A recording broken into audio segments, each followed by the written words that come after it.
right. Okay, there goes the recording. Excellent. Thank you. So as she said, and my name is actually Cheryl Texeira, or you can say Teixeira or Tenchera if you're from Portugal. But it is, we say Texeira because it's easy.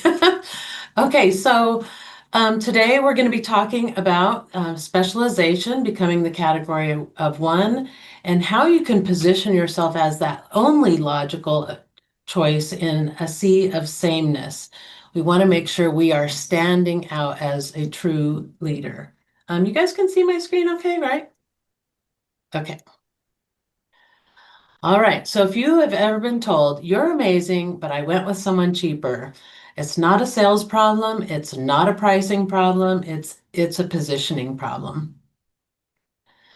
Today we're going to cover what real specialization means. It's not about picking a niche, how to craft your market dominating position, how to make a bold promise that sells for you, and why this turns your business into a category of one. So what is specialization really? It's definitely not narrowing your offers, cutting your audience in half, niching down. It's not about that. It's really about clarity of who you serve, positioning that makes you undeniable, and the reason that you are the only logical choice. And why does it matter? It's really not about adding more adverbs to an elevator pitch, right? It's really about building trust, attracting premium clients, eliminating price comparison by adding value, and then fueling referability and referrals. So the myths of differentiation are things like this. And you see this often in the trades. So if you go out and look at some of the trades, plumbers, builders, roofers, any of those, they're going to say a lot of these things. High quality service, custom solutions, we care about your success. 30 years of experience or best prices guaranteed. And those are really just platitudes. And so we don't want to do that, because when we do platitudes, they don't help you specialize. They just make you a commodity. So a market dominating position is a unique selling proposition or a distinctive advantage targeting the hot buttons of your market. Because you might be unique, but it's not going to matter to your prospects at all unless you're addressing their hot button issues, the thing that's going on inside their head right now, the thing that keeps them up at night. So that is the foundational element. And seriously, a powerful market dominating position has been known to increase businesses' revenue by as much as 50 to 75%. Your market dominating position is a combination of these three things: your offer, what you do and who it's for; your innovation, how you do it differently or better; your bold promise, the result that they can count on. So the MDP: offer, innovation, bold promise. That's the foundation of true specialization. So what not to do? You want to avoid these common traps. One is generic statements like, we provide customized solutions that meet your business needs. It sounds like everybody else and you just compete on price. The jargon overload. We empower businesses to leverage scalable solutions and synergistic strategies. Huh? Right? Everybody's like, what? What does that mean, right? It's unclear, it's unrelatable, it does not connect with your audience.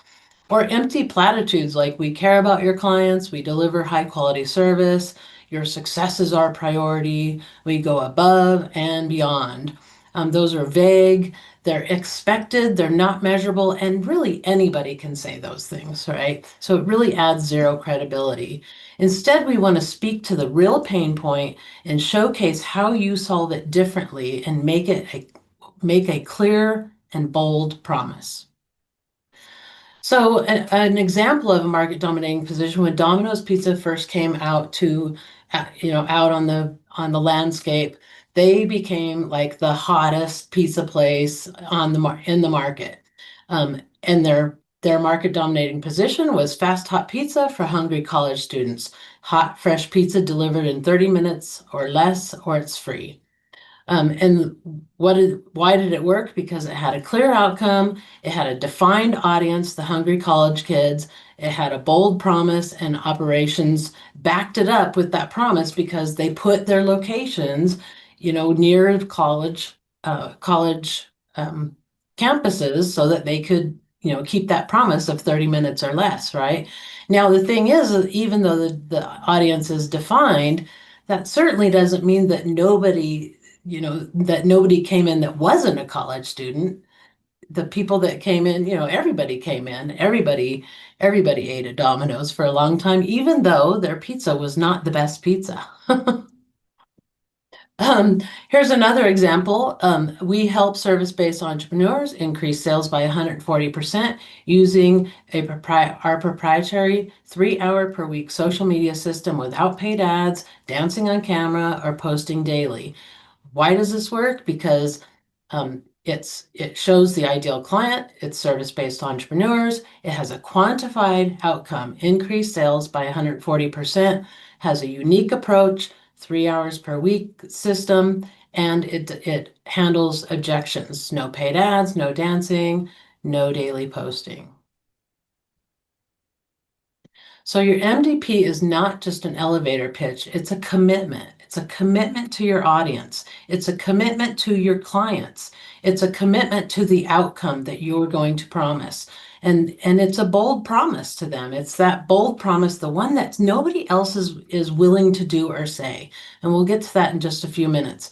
And it's innovative, right? If you are having a hard time standing out just with what you do, it's probably because you need to do a little bit of innovation so that you can make yourself a category of one. When you do that, you help make people they can't compare you, right? You're comparing apples to oranges now, not apples to apples. So there's 3 tests that you can do when you're looking at your web page or any of your marketing. You can do the so what test. Does it make people really care? Like I help people build confidence. Does that really make you care? Like, so what? That's anybody could say that. How about I help women land 10K month clients without second guessing their worth? Or the well, I should hope so test. Are you stating the obvious? We care about your success.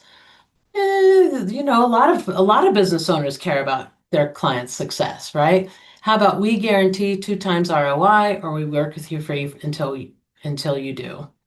Or the what does that mean test? We want to make sure that we're not, making our marketing full of jargon, full of platitudes. So things like we offer transformational frameworks, like what does that even mean? We don't know what that means. So instead, saying something like, we help overwhelmed service providers install our three-step system to triple their profit in 90 days. Those are much more precise, and they pass these tests.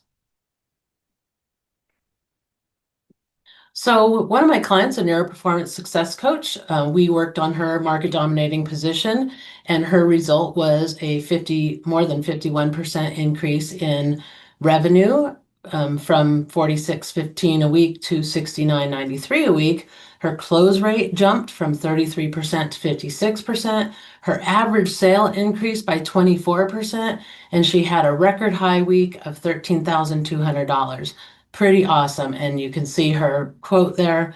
The market dominating position changes everything, the energy, everything. So it's interesting because oftentimes my clients, before they even make changes to their website or any of their marketing assets, they already start making money because of the conversations they're having with people changes when they get this dialed in. So the next piece is innovation. So you've got your MDP, now you want to start innovating. When you innovate, you put yourself in a category of one. So the innovation is what sets you apart, right? Innovation is your methodology, your framework, your secret sauce, or anything else that increases the perceived value of your offer. Innovation makes comparing you to others like comparing apples to oranges. If you don't have something that makes you different, it's time to innovate. Innovation increases the perceived value of your offer. So here's an example. This is an actual true case. I worked with a medical spa for a time, and she was offering $50 off on anything over $250 in services. So the $50 off was a value of $50. It cost her $50. The profit was 200 bucks. The outcome, customers expected coupons and discounts for everything that they did. They waited for them and then they would leverage them. I got her to offer the 5-piece skincare package that she had that was branded to her. It was her brand. It was with any $250 service. The skincare package was valued at $50, but it only cost her $12. So look at the jump in her profit from $200 to $238. And the outcome was the customers got to try those new skincare products and they started purchasing her skincare products. So the bold promise is the next one. It's the strong, specific, confident outcome you promise your ideal clients that is rooted in your track record. So this example is a babysitter. Russell Brunson talks about this all the time. He did a conference and he brought a family up and they had a 12-year-old daughter who had a babysitting business. So he started asking her about her business, what she charged. She charged $5 an hour because that's what all her friends charged. And so he said, so I could see that the parents just go through the list until they find somebody who's available, right? They find the first available, that's it. She said, yeah, pretty much.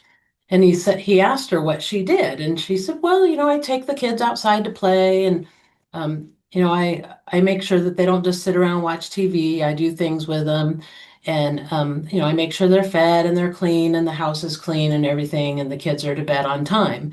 He's like, whoa, man, I would pay a lot more than $5 an hour for that. So the point of this is, it's a very simple example, but what it's doing is now that she said it, if she made a flyer of that said, your kids will be in bed by 8, the house will be clean by 9, and all these things, you'll get a daily recap or whatever. Now she's actually making a guarantee, right? She's making a bold promise that I'm going to make sure these things happen. So parents choose her over the other babysitters because they don't want to come home to, a Toys R Us blown up in their house or whatever, right? They want to be able to count on the fact that the babysitter is going to have the house in order when they come home so they don't have that stress and it's worth the money to them. You see the change in the value? A huge change in the value. Now they don't have to guess. Now they don't have to, not know what to expect. They absolutely can expect it and she will deliver. So why does it work? Clear outcomes, increase perceived value, remove risk and guesswork.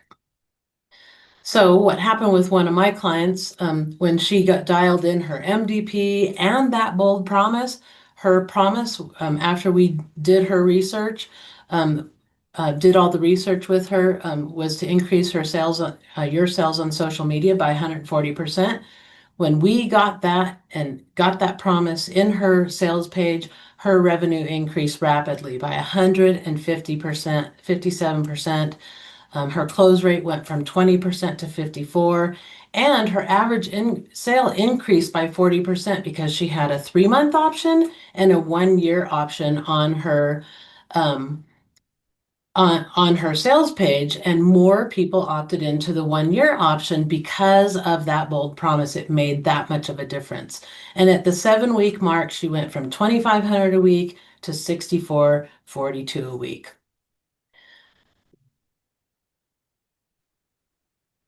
So the bold promise clarity. So you want to ask yourself these things to figure out what your bold promise is.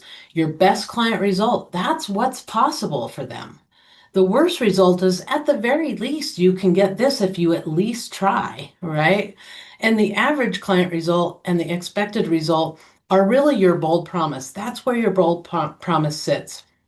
You want to make sure your average and your expected match, right? Don't sell yourself short.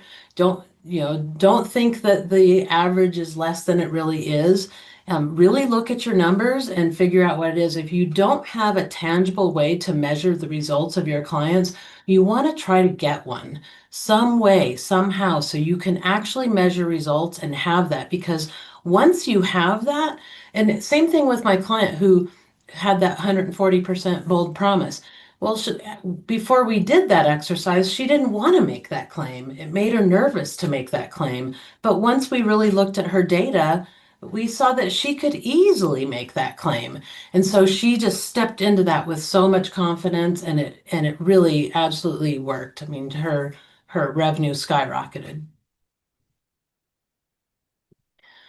So the only option for formula is, real specialization isn't just what you do, it's the unique claim and promise you make to your audience. It's the innovation behind your solution that sets you apart. See, the offer plus innovation plus that bold promise makes your market dominating position. And that MDP plus consistent messaging is the specialization that's going to convert for you.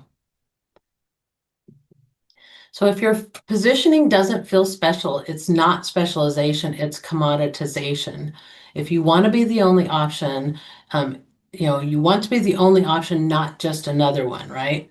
So to do that, you want to innovate to create a unique solution and create more value, more perceived value. Craft your MDP, clarify your bold promise, and become the only option, not just any other choice. So be the only option and not just one of many, right? So step one, identify your best client results and your average, reverse engineer your bold promise, add innovation, combine that all into your market dominating position, and then test it using that three-way test. And that's how you become the only option. All right, does anybody have questions?